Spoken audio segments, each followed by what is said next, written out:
mag-record tayo ng pagbaba ng eroplano. Naisip ko nga, maganda ba tong tingnan? Yun yung mga paglipat, paggalaw sa loob ng ano tawag doon? Ano na, nakalimutan ko na yung ano tawag sa ano. Yung station na yan. Airport station, ganun. Airport, alalahanin mga airport, airplane, ganun. O, diba? Yung pag ano niya, pag lipad niya, diba? O, okay. Maganda din naman din siyang tingnan. Maganda din naman siyang tingnan. Minsan talaga nabubulol na ako eh. Minsan ano bang mas magandang gamitin? Yung Bisaya na lang dyan ta.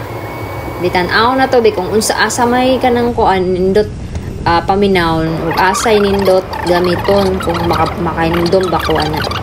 Or usahay siguro, mix-mix na lang siguro nino. Makasabot man siguro mo. Diba? O, diba? Kanang, asa mo kuan na, kanang, na traffic ba? Na asay padong, na nag-atang sa luyo. So, dara. Nakalarga na jud mi. Oh, 'di ba? Asa may nindot ana